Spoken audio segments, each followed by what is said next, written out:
اعوذ باللہ من الشیطان الرجیم بسم اللہ الرحمن الرحیم۔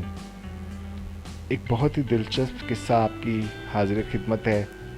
مکھی کی وجہ سے ایک آدمی جہنم میں چلا گیا۔ رسول اللہ صلی اللہ علیہ وآلہ وسلم نے فرمایا، ایک آدمی صرف مکھی کی وجہ سے جنت میں چلا گیا اور دوسرا جہنم میں۔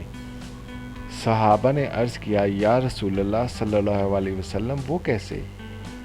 نبی اکرم صلی اللہ علیہ وآلہ وسلم نے فرمایا، دو آدمی ایک قبیلے کے پاس سے گزرے۔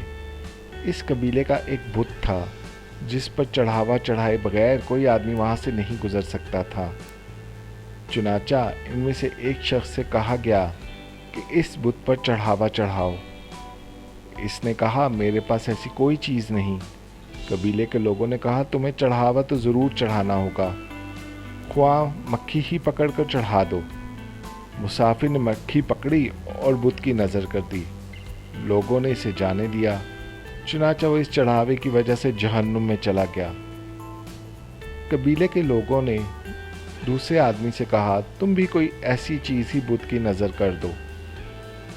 اس نے کہا، میں اللہ تعالیٰ عز و جل کے علاوہ کسی دوسرے کے نام کا چڑھاوا نہیں چڑھاؤں گا۔ تو لوگوں نے اسے قتل کر دیا اور وہ جنت میں چلا گیا۔ ماشاءاللہ، اللہ تعالیٰ ہمیں اپنے ایمان پر قائم رہنے کی توفیق عطا فرمائے، آمین۔ یہی دعا میرے لیے آپ کے لیے بھی ہے۔ اللہ حافظ۔